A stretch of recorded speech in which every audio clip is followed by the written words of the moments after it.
I'm Greg Dalton. I'm Ariana Brocious. And this is Climate One. In the last 2 decades, China has made big commitments to renewable energy, and it's delivered. In 2022, China installed as much solar as the rest of the world combined. China has also become a giant in the world of electric vehicles. Chinese company BYD recently surpassed Tesla as the world's largest EV maker, with cars at just a fraction of the cost. One of their EVs sells for under $10,000.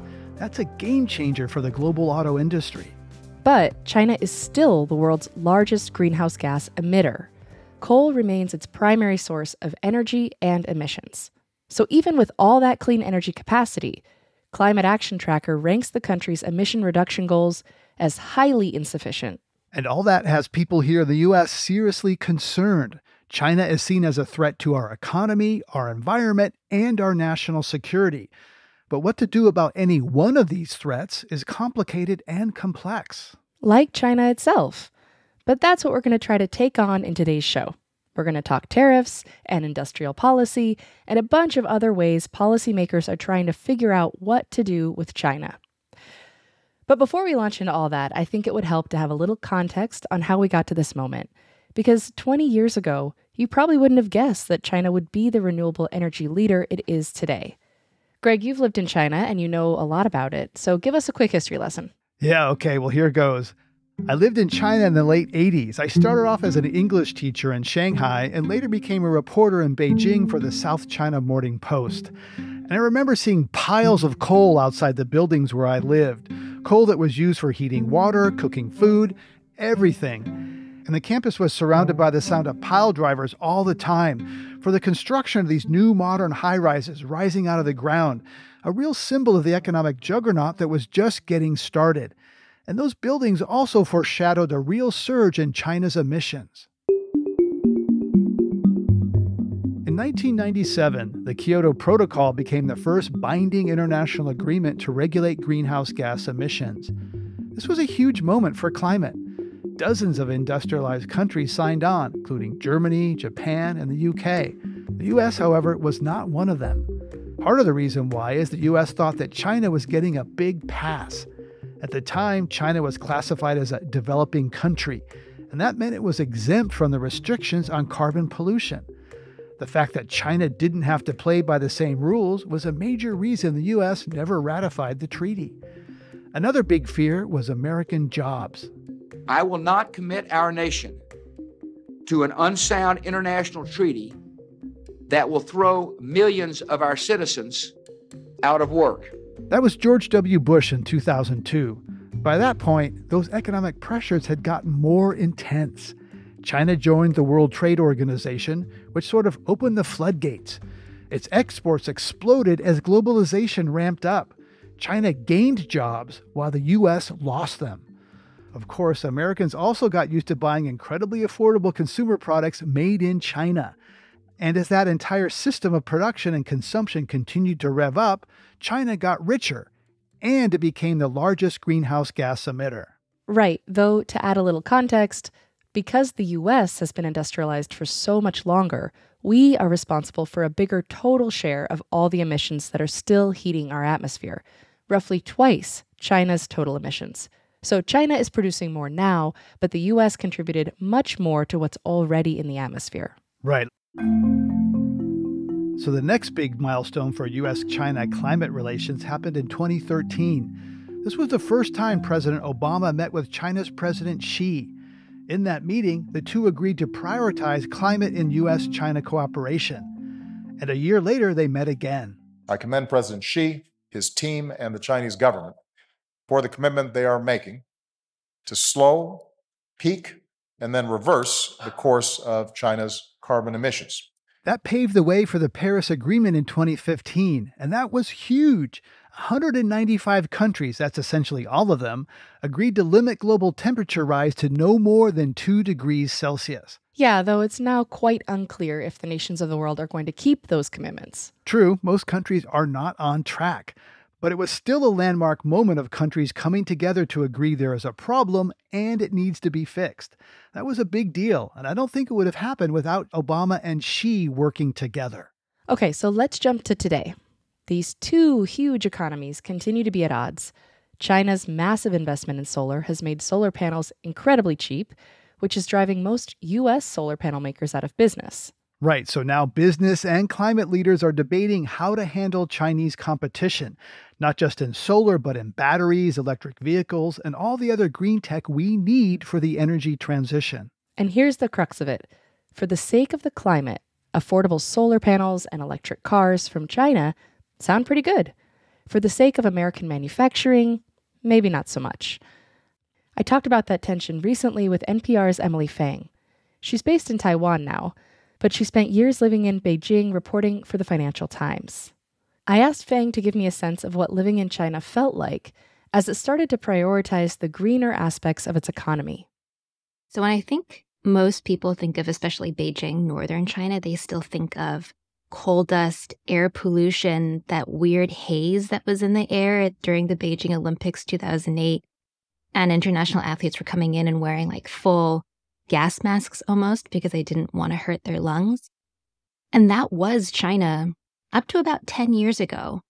There were regular environmental protests against building bigger coal plants in people's neighborhoods. So there was some rising awareness of the cost of China's massive industrial and economic rise. But only really in the last 10 years or so, there's been two things that happened. There's been environmental regulation, so existing rules and new rules that actually crack down on emissions. And then this big buildup in renewables. And it's so massive that it's quite literally changing the landscape of China in many parts. It's rerouting huge rivers in China, which has long been a country of rivers and mountains, which is, of course, changing communities downstream. It's flattening mountains sometimes to put solar arrays on them. And around Beijing, which is where I was based, it's quite literally moving huge industrial facilities to places farther out where there are no people living and reducing their emissions. So one, moving harmful pollutants away from people, but also reducing how much those facilities pollute in the first place. It's led to a huge reduction in air pollution in Beijing that's really, really noticeable. So more than a decade ago, I remember reading a book by Peter Hessler called Country Driving, and it was about how China was embracing the automobile, that a country that had been largely rural and also like more dependent on different modes of transportation had really become mobilized by the automobile. And I'm wondering what that looks like now with electric vehicles, and given China's, kind of rising prominence in the electric vehicle space. Do most people have a vehicle? Is it electric? Is it gas? What's that look like? Yeah, a lot of people have cars now. It used to be that you needed a bike and ideally a house to be well off. And now it's a car, maybe 2 cars per family, and many apartments for investment. So a lot of people own cars. And concurrent to that, there's been a huge push to build out the national highway system, which is often empty still if you use it. It's fantastic because it's all new and they're like 6-lane highways. But there's also been, at that same time, almost this simultaneous transition to EVs, which is kind of strange, right? In many ways, China has leapfrogged that traditional path of development. Like it went from cash to basically online payments, mobile payments immediately while skipping credit cards. And with cars, it's like everyone has a car all of a sudden. And at the same time, everyone seems to have an electric car.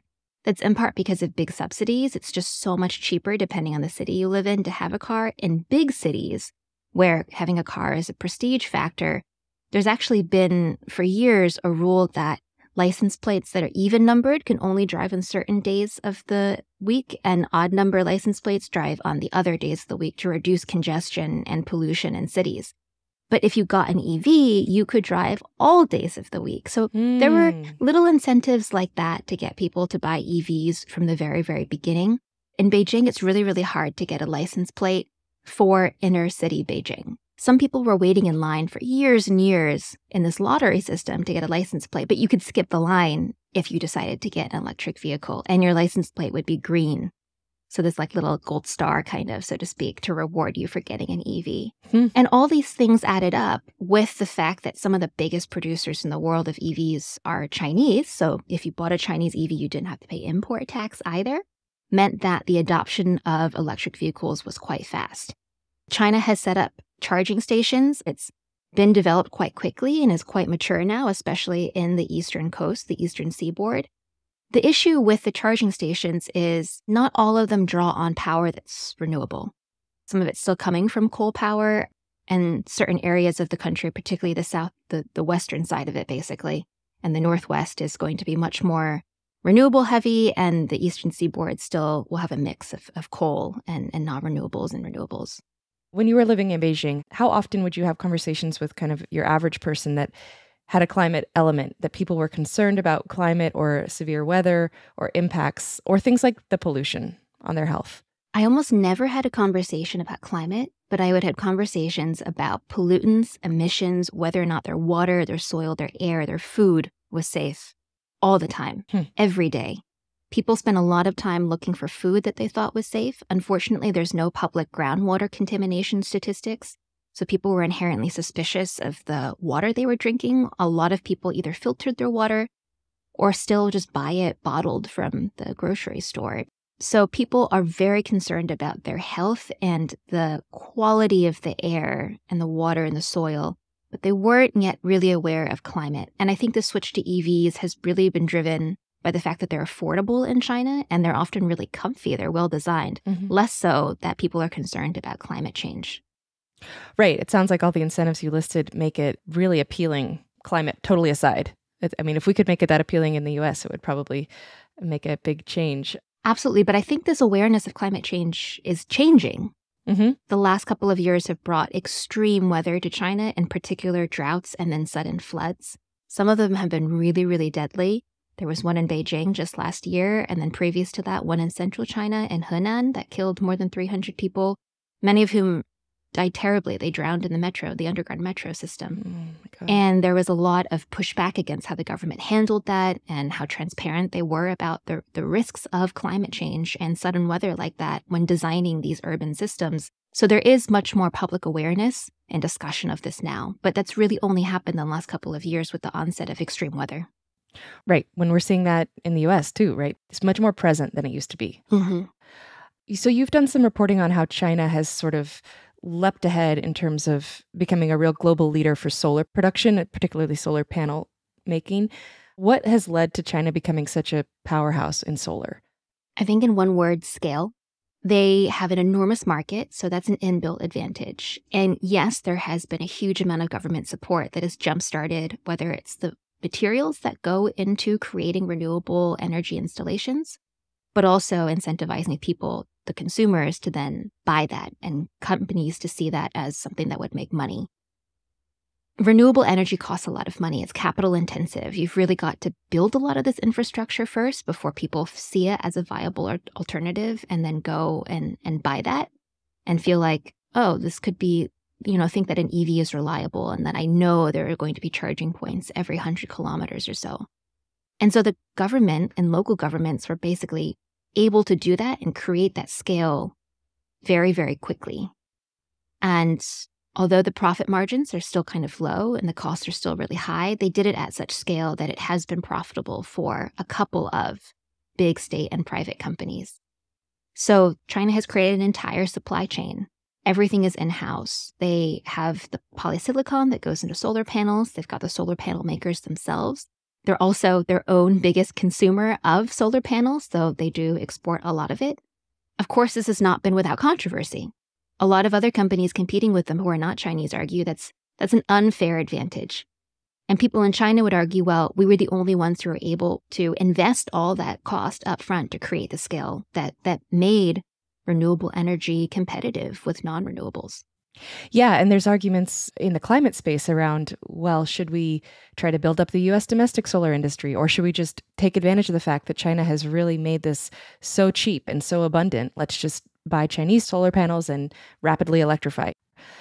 How significant would you say is the energy transition within China's overall national economic strategy? It's very important. It's one of the areas where the economy is still growing, where companies are still making money, and there's a lot of optimism about the future. I'm sure you've seen the headlines about how China's economy post-COVID has not really bounced back and consumer spending is not up there. And for sure, people who run businesses or executives at multinationals in China are telling me that they're really pessimistic about the future of growth. But it's clear that China's leaders have focused on what they think are areas of the economy that are both strategic to national interests, like renewable energy, green energy-related initiatives, and that also they think will make money, both at home and abroad. So renewable energy is critical to China's economic future. Where have you personally seen this energy transition? I love going to industrial communities in China because of their kind of Soviet state planning model over the last few decades. You can find entire company towns that revolve to this day around state-owned companies that are reliant on either generating coal-fired power or things like steelmaking, which still almost entirely rely on coal. They're trying to convert to electricity, but it's still mostly just shoveling coal into furnaces. And when you go to these places over the last 5 years, I found that they were shutting down coal mines, in most part because they didn't meet environmental regulations that were now actually being enforced. And they're putting solar panels on top of these coal mines. And people there were talking very much about sensing the wind of national policy, knowing that they could get subsidies for this, knowing that this is where the economy was going. And since their entire economies were reliant on either steel or coal, they were trying to get ahead by installing, blanketing the valley with solar panels. This is in central China. This is in mines that I saw around industrial areas around Beijing. And so people there were very aware that this was where the country was going. It was no longer going to be coal. That's really interesting. Of course, China's the only country that can build all this stuff with very, very little regulatory tie-ups. So they've had to move huge amounts of people, particularly for hydropower projects. I think that's where it's been the most disruptive to people's ordinary lives. This is mostly happening in ethnic minority areas or just next to protected natural areas. I mean, entire villages have been moved, temples have been razed. Thailand and Myanmar are not happy because the Mekong River has been, the water volume has been changed a lot due to upstream dams in China. And a lot of the hydropower projects are also taking place within the Tibetan Autonomous Region in China, which has not always had the best relationship with the central government in Beijing, ethnic and religious tensions. So a lot of the communities being disproportionately impacted are those who have longstanding tensions and are also quite vulnerable in the political landscape in China. Yeah, that's unfortunate and true here too. Yeah. I remember reading, I think it was the Three Gorges Dam. Three Gorges Dam, yeah. And that was years and years ago. Yangtze right? River. Yep, and that was, the idea was to provide hydropower in part and to be able to have flood control. And it turns out that project actually wasn't completely necessary. I mean, they're using it, but was its use justifiable when they had to move tens of millions of people? I think policymakers today would have made a different assessment, even within China. They're now trying to find other ways to use that dam. And they're creating new tourism, in fact, to look at the underwater villages, the fact that entire communities were submerged after the people were evacuated. And that's become a new form of kind of eerie disaster tourism as well. Oh, that's fascinating. But that's a good example of how big engineering projects don't necessarily take into account the human cost, even when the purpose is to benefit humans and the planet. Right. Emily Feng is an international correspondent for NPR covering China, Taiwan, and beyond. Thank you for joining us on Climate One. Thank you for having me. Coming up, 30 years ago, the idea of China as a global leader seemed far-fetched, but that changed quickly. So it's quite remarkable to think that within our lifetimes, we've really seen that dramatic change to the point where it's creating sort of geopolitical chaos now. That's up next when Climate One continues.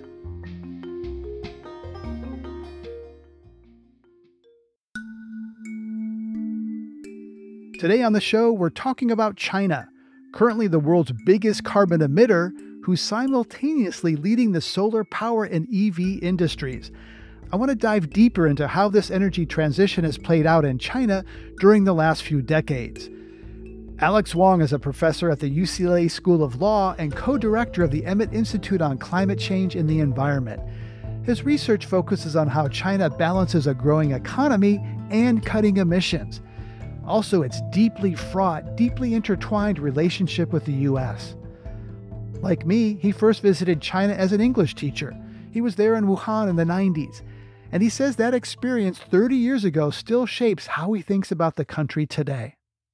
As I think most of the listeners will know, China was a much poorer place, a completely different place really 30 years ago. When I lived on the ground, my monthly salary was about $200 a month. That was considered a very high salary by the standards of that time. There wasn't much interest in environmental issues, which is understandable. I think everyone was really seeing the potential opportunities for the economy to get better and their lives to get better in that sort of economic way. And so people were really thinking about that. I taught a class to my students who were freshmen and sophomore in college on environmental activism. I was an idealistic recent college graduate, and we talked about that. And we actually started a environmental group, and I sort of forced them to go around every Friday and pick up trash. It was just an anti-littering, something very politically non-sensitive. And they thought it was a little strange and didn't really enjoy it. They had other things on their minds at that time. Sure, and that was not long after Deng Xiaoping famously went to the South and said to get rich is glorious, and China was this economic miracle, and kind of followed the Western model of get rich first, clean up later. Exactly. I was in China around the same time, and there was this sense that China was returning to its proper place in the world order. In Chinese, 中国 is like the middle kingdom. Yeah. It's at the center of things. And, these days with the Belt and Road Initiative, some people think that that's China's effort to kind of put itself at the center of world trade and the world order, because it's kind of building the infrastructure for the 21st century trade economy. Do you think that's fair? Yeah, I think China has such a long history, and it's parts of that history have seen it being the sort of global leader. And so I think that history informs the way Chinese people think about their place in the world. I think even at that time when China was sort of down and not really even close to the leadership position, there was a sense that it could happen. And so at that time, you felt the energy. I think why I wanted to get into the world of doing work professionally in China was I felt that energy and I felt the possibilities of that at that time. And, that idea that China would be a global leader, at that time, there was no real sense that it would come anytime soon. So it's quite remarkable to think that within our lifetimes, we've really seen that dramatic change to the point where it's creating sort of geopolitical chaos now. Sure. The people are better clothed, better fed. It started off making textiles, and now they're making more advanced, That's right. Complex electronics goods. And when it comes to manufacturing, I've heard you say that what you saw in China was the flip side of what was happening in the U.S., and we've heard this in the presidential and vice presidential debates, how jobs moved from the U.S. to China as part of globalization. Can you give some examples of what you mean? Yeah. So later on, I went to law school at the end of the 90s, and then in the early 2000s, moved to China first on a Fulbright, and then I was working for NRDC, the American Environmental Group. So through that work, I really had a chance during that period. So imagine early 2000s, China has just entered the WTO in 2001. That's driven an investment boom from a lot of American and Western companies. And, China's economy is just going through the roof at this period, right? And so a lot of my job was working with local environmentalists, government regulators, lawyers, and we were going around the country doing environmental trainings, talking about how to do better environmental governance. One thing it allowed me to do was to just visit a lot of factories. I visited a lot of power plants. I visited places that made jeans. I visited places that made iPhones.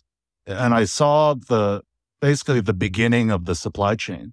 And it was really fascinating, right, to go to a southern Chinese factory that, there were environmental problems from the dyeing of jean fabric and things like that. But you see the workers on an assembly line that makes 10 different American brands, and eventually they'd be shipped over to the U.S. and then sort of marketed to us. And we'd be segmented as consumers and not really sort of have in mind the potential impacts at the beginning of the supply chain.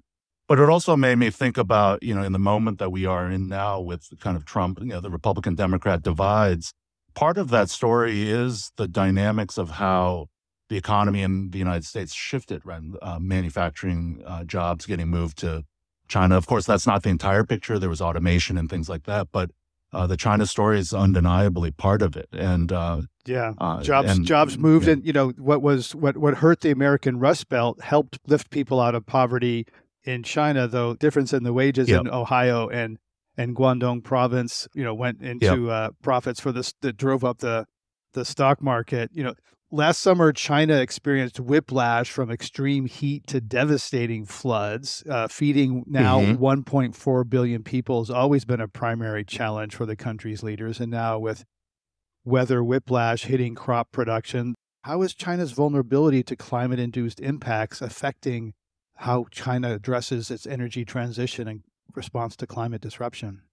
Yeah, so I mean, you're really getting at what are the motivations for China to prioritize the environment. And so since 30 years ago, before when I started to look at China, there's been a gradual increase in concern in China about the environment, right? When I was in China, the early 2000s, I think it was safe to say during that time, still very much an economic focus, putting the environment in the back burner, but it was slowly starting to change. And the question is, well, why was it changing? I think there's a top-down story and a bottom-up story. From the top down, as early as the mid-90s, but really in the early 2000s, you see some of the leaders starting to think about it as environmental problems as a risk for development. Right, development was so important to Chinese politics to continue this rapid economic growth that there was concern that pollution and limits on resources were going to slow that down. Yeah, it's like they were just choking on success, right? They were rich, right, and they couldn't breathe. They were choking on success. So if you were visiting China at that time, right, Beijing air was like a thick San Francisco fog, right, but it was pollution, right? And so we've seen this before. If you think of LA in the 50s or London in the 40s, there were precedents for it, but it was bad, and so that drove public responses, right? Public protest was rising. There were environmental groups. It was really high time for Chinese environmental groups. I worked with some of these folks. And so there was a lot of ferment on the ground really pushing for action.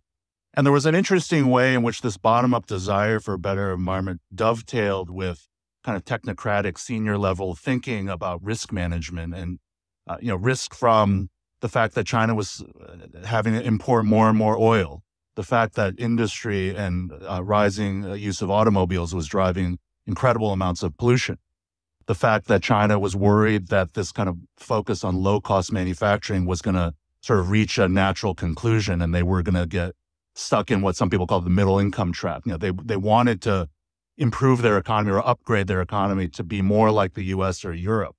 And so all of those things were in the mix in that early 2000 period, and it kind of pushes us into the current period, which we can talk more about. Right. So the rising middle class is, hey, we're comfortable. We want our kids to be able to breathe, and the technocrats running the state say they see this opportunity, and so this new technology. They don't want to be dependent on Middle Eastern oil, and I think crude oil imports doubled in some of the period 2013 to 2023. Yeah. Talk about the economic and political drivers, from coal and oil to wind and solar, because we hear so often China's building a new coal power plant every week. Is that still true? And do they talk green but burn dirty? Yeah. So I think the transition really happens during what China would call the 11th five-year plan, which is, China runs on these sort of Leninist five-year plans. 2006 to 2010 was the 11th one since the founding of the People's Republic of China. There you see the government starting to impose these hard targets on its bureaucrats to improve energy efficiency and reduce pollution. Among other policies, you see China had a renewable energy law that was passed in 2006.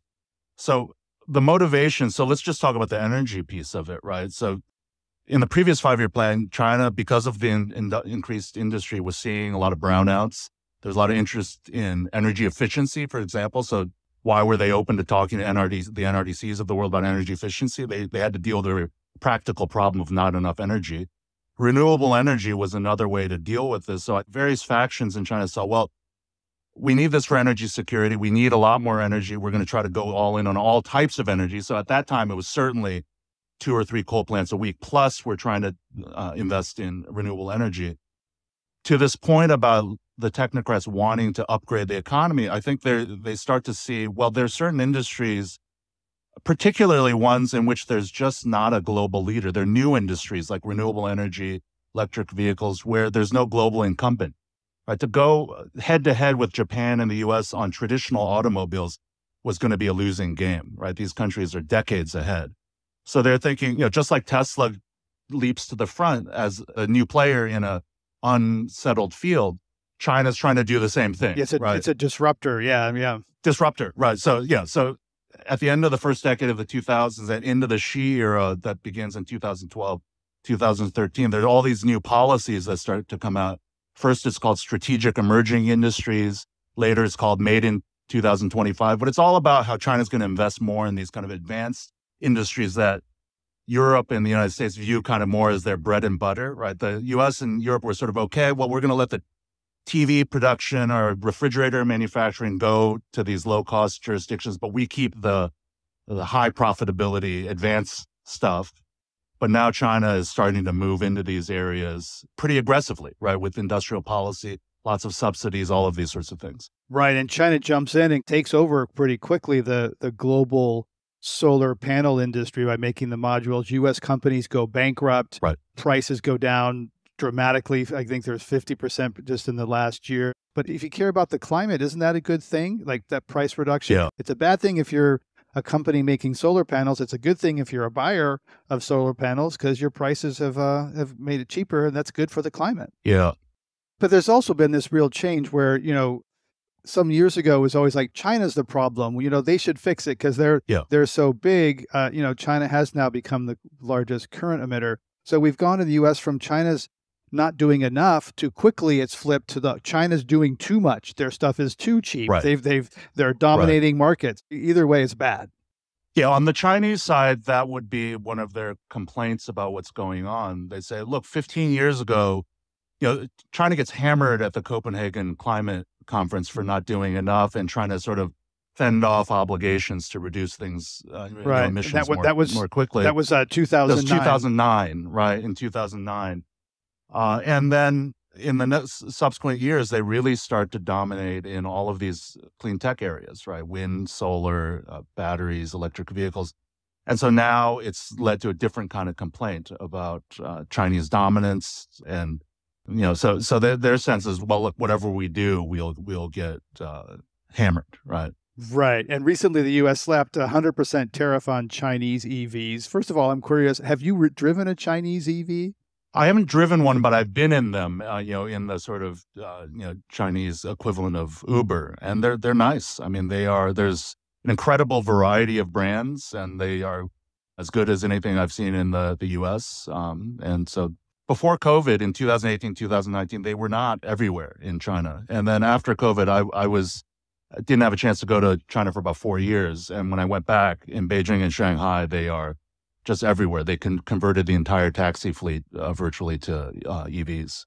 Right. And so there's a real debate in the U.S. about some people saying, hey, we should welcome these Chinese EVs if they're cheap. That's good for consumers. Others are saying, whoa, they could roll over the U.S. industry, keep them out. So what constituencies are for and against tariffs on Chinese EVs? Yeah. So I think with EVs, I understand the impulse to have tariffs and to protect the American auto industry. It's an incredibly important industry for the United States politically. You just can't ignore those industries and economically. I think there's a question for me. One of the things that's gotten a lot of attention in China is the $10,000 BYD electric vehicle. Yeah. And just imagine how helpful that would be to deployment of EVs if you had something like that on the market. And one question I would have is whether American auto manufacturers would be okay with that, because that's not the market they're going after. It's already true that American auto manufacturers basically make their money off of trucks and SUVs, yep. larger vehicles. Yep. they're not very interested in that lower cost market. I have a Chevy Bolt. They almost canceled. I liked the Bolt, but they almost canceled the Bolt, and they seem to reluctantly keep it going. Right. And the reason they canceled the Bolt is they were going to make a larger battery electric vehicle where there's higher profit margins. So they're not interested in the small stuff, which is low margin, low profit. Right. So one question is, could you be more targeted about this? Allow some things that aren't competitive, allow some of that to be built in the United States to generate the tax revenue and the technology sharing and the jobs. And I understand the motivation for the tariffs, but to target it in a way that doesn't slow down the climate action. We'll hear more from Alex Wang a bit later in the show. We're going to take a quick break. Coming up, will aggressive tariffs keep U.S. automakers on the path to zero emissions? There may be some reasons why it makes sense, but I worry deeply about how it's going to impact our ability to decarbonize the economy. We'll be right back.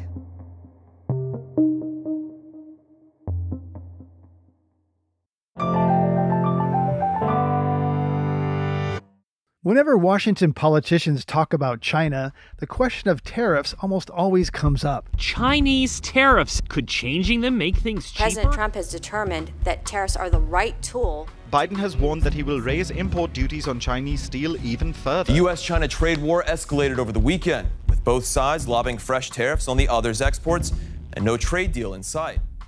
There's huge political pressure to protect American jobs and manufacturing. Which is understandable. At the same time, the climate doesn't care where your electric vehicle or your solar panels were made. Totally true. Earlier this year, an article from UC Berkeley's Energy Institute caught our attention. It was called On Tariffs and the EV Transition, and it had the subtitle, "The U.S. Needs to Learn to Stop Worrying and Love the Chinese Auto Industry." It was written by James Sallee. He's an economist at UC Berkeley with a focus on energy, environment, and taxation. EV transition is real. It has momentum. It has potential. But we're still very early. It's still fragile. Part of that fragility comes from the fact that renewable energy and electric cars have become politicized in the U.S. But Sallee says there's one narrative from the Trump administration that endures across party lines. Donald Trump has changed Washington consensus on maybe only a few things, but one of them is the attitude towards China. And that seems to have been just swallowed whole. And there may be some reasons why it makes sense, but I worry deeply about how it's going to impact our ability to decarbonize the economy. He says our competition with China has driven the U.S. to adopt policies that are actually undermining our own progress. Like recently, the Biden administration slapped a 100% tariff on Chinese EVs. That means American consumers have to pay twice as much for the same car as they would otherwise have to pay. That is, if the Chinese cars were even available here. This is an entry deterrent. The 100% tariff on the vehicles, because we're not currently importing any of them, is simply allowing the U.S. automakers to face less competition. And with less competition, these tariffs could lead American car makers to jack up prices for their own cars. But Sallee is a believer that good industrial policy can manage the impact of foreign business, while also helping to build our own. If you roll all the way back to the Reagan era in the 1980s, in fact, you see an era where something very similar played out. The domestic automakers said, oh no, we're facing a flood of imports of incredibly cheap, impossibly cheap vehicles from, at that time it was Japan, it was Toyota and Honda. And what ended up happening was Ronald Reagan actually brokered a voluntary deal where those Japanese automakers limited themselves to a specified quota of how many vehicles they could bring in for a given period of time. And the automakers in the U.S. said, okay, this is giving us a moment to take stock, reset, create new product lines that are going to compete on knowing that competition is in fact coming at a future time down the road. And I think we can look back at that case and learn a number of things from it. But I think there's a pretty key difference, which is that it was explicitly temporary from the get-go. It was we're going to buy a finite amount of time. And I think the tone today has some notes of overlap. There's clearly some parallels, but there's also a really critical difference, which is I don't think anyone is saying explicitly that this is a temporary reprieve. They're saying we're going to keep China out. A more recent example comes from just 2 years ago. It was during the pandemic when supply chain disruptions laid bare the American dependence on foreign-made computer chips. In the face of those shortages, Congress passed the bipartisan CHIPS and Science Act, which spurred investment in domestic manufacturing in partnership with foreign companies.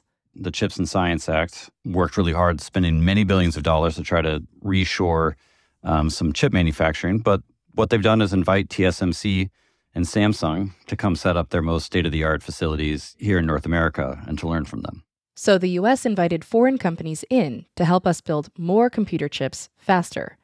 But when it comes to Chinese cars and batteries, they're not doing that. And as the domestic automakers have tried to work with CATL and the other fantastic battery companies who make the most batteries of anybody in the world, there's been a huge pushback against them politically as they've tried to create those collaborations. And so I really worry we're missing an opportunity here.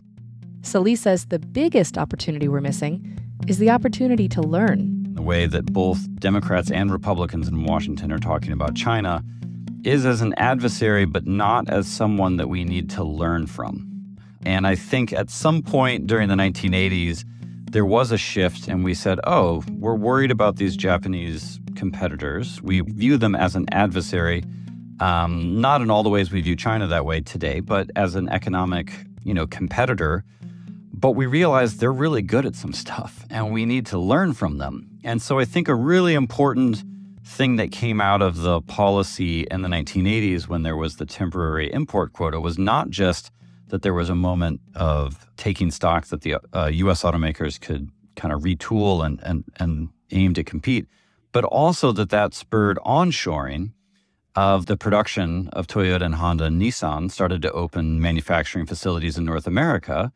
The workers learned from that. There's spillovers from that. I mean, this is very much what China has done since opening up, has been to bring in international businesses, learn from them by having them produce with their workers, their managers, and interacting with their teams through joint ventures in particular, and then learn all they can. And I think we're missing something if we say, oh, we could never compete. Why is that? Well, is it because they've gotten very good at making batteries and we need to learn from that and we need to work with them? Sallee believes that working with China would benefit the global climate and the American worker and the American consumer. We want the American consumers to benefit from the products. We want the American workers to benefit. So we're happy if they want to come and produce domestically. I think at this point, the U.S. automakers have realized their position. I think they understand this now, and the concern is that Washington and the political process is behind and is not appreciating the value of pivoting to a view of thinking that there's something to learn and something to be benefited, and that we should enter into partnerships, not in a naive way, but in a strategic way, because we are, in fact, behind on the battery side and in the EV side. And so they should be thinking, how do we catch up? What's a good strategy? What's the right way to do that? And instead, we're just building a fence. James Sallee is a professor in the Agricultural and Resource Economics Department at UC Berkeley and a faculty affiliate at the Energy Institute at Haas.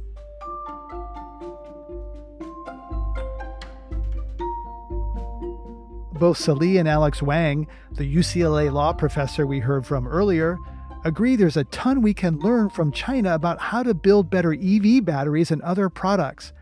They also believe that industrial know-how is just part of the story. Wang has real concerns about China's labor practices. So I think the idea that there should be policies to prevent products that are built with forced labor or human rights violations getting into global supply chains, of course, that's the right thing to do, right? And so I think laws to require proof that products are not made with forced labor, things like that are important. But that's not the entire story, right? There's some of the more hawkish dialogue in the U.S. that says, look, all of the advantage from China is due to these types of things like human rights violations or violations of the law. But what we're understanding now is, look, China's been manufacturing quite a lot at very high volume, at incredible scale. And what that's allowed some of their leading companies to do is to just innovate in the area of producing at massive scale at low cost, right? And it's not a surprise that they would have an advantage there because they're making so much product that they're just iterating and learning how to make things more efficient. And the U.S. has been out of that manufacturing game, so they just don't have the opportunity to learn in that way. Right. So take advantage of those benefits, but of course, also pass laws that require proof that it's not forced labor, that it's not environmental violations, these sorts of things. Right. And as you and I both know, having been in these factories, they often keep two sets of books, and whether, actually verifying where things are made is a challenge in China. I want to talk about the national security aspect to this, because there is a concern that we don't want to be dependent on China because of the supply chain for inputs for solar, our energy, right? Yeah, absolutely. That's an incredibly important and valid concern. Supply chain resilience is absolutely a genuine need. I think it's widely recognized. So how do you address that? I think one is what we've already started to do under the Biden administration with the Inflation Reduction Act, to spend the money and have the policy support to build our own capacity, either within the U.S. or, importantly, in friendly countries, right? It can't, because of costs and other things, there are ways in which expecting it all to be in the U.S. will be unlikely to be successful. So that it has to be built on alliances with lower cost friendly countries and build those networks so that we can build alternative supply chains. That doesn't mean cutting out Chinese supply chains, though, which is to the point of more targeted tariffs, taking advantage of the Chinese product. Like, we're going to need to use some Chinese batteries. They produce so many of the batteries for both EVs and energy storage, right? Energy storage in California, you need batteries to store the solar energy and the wind energy so you can use it at night and these sorts of things. That's becoming an incredibly important source of energy. You're going to need some Chinese product there. So build the alternative supply chains, invest in innovation so that we're going after the next technologies and not just trying to catch up on the old technologies, right? And so there's a lot of different policy things that I think the next phase is to try to fine-tune these. Also, importantly, avoid sort of own goals or negative consequences. Like some of these tariffs, I think one of the famous cases of this is Obama-era tariffs in 2012 led to Chinese counter tariffs on polysilicon, which is the sort of first stage of the solar supply chain. At that time, the U.S. had 30-some% of the global market on that. But because of Chinese tariffs, China was buying a lot of this product. Chinese counter tariffs led China to basically produce its own industry. Now they're, I believe, over 90% of that market globally. So you don't want to talk tough and then drive some negative consequence for yourself, right? That's what no one wants. And that's a real risk for the auto industry, because the reality is China's more important, a bigger market than the U.S. for General Motors and U.S. automakers. Right. So they don't want counter tariffs slapped on U.S. cars because they're going to see more growth and hope to see more growth in China than the U.S. You mentioned Obama, and the road to the Paris Climate Agreement was paved by a really important bilateral agreement in 2014 when President Obama and President Xi got together and said, look, we may disagree on a lot of things, but we can agree that we need a stable operating system for the Earth, and we have some common interest on solving this, and neither country, as powerful as they are, can do it alone. We need to do this together. That was a real important bilateral moment that led to a global agreement. So how do you see the alignment now? There's obviously relations have deteriorated since then, perhaps the lowest since the Cold War. So how do you see alignment and differences between U.S. and China on solving climate change? Yeah. So what you note about Paris marked a really important transition point from Copenhagen 6 years earlier, right, in 2009, where China was largely still being defensive, saying, here's why we shouldn't have to take on obligations, to a point where U.S. and China were trying to push for the global effort for climate action. I think since then, things have even changed more in the sense that, in particular, this Chinese investment in green development has really started to pay off in, say, the last 5 or 6 years. And China has an even more important role to provide the sort of materials needed for global energy transition, right? And so I think I'm affiliated with the California-China Climate Institute, which is based up at Berkeley. And, that's one example of various projects to sort of continue U.S.-China collaboration on climate change at subnational levels, at different sort of levels. And I think that work has been really important, and it continues to go on. And I think China in the climate space, despite everything that's been going on, China has been quite willing to continue to work with the U.S. in that way. The dynamics are absolutely more fraught because of the politics, and you'll see that there's more tension. But I think the possibility of the U.S. and China kind of working together on this is still there. I do think that one shifting dynamic is just asking the question, what can we learn from China on, for example, green tech manufacturing, right? If we're talking about alternative supply chains, be open to learning from how did China get to be so dominant so quickly, right, in the span of a decade and a half or so. Just as China in the 80s and 90s partnered with U.S. companies to try to learn from them to catch up, I think, frankly, in the green tech space, we have to admit we're playing catch up right now. Well, Alex, thank you so much for sharing your insights on Climate One today. It's a complicated issue to get at. Great. Thanks so much, Greg. Pleasure to be here.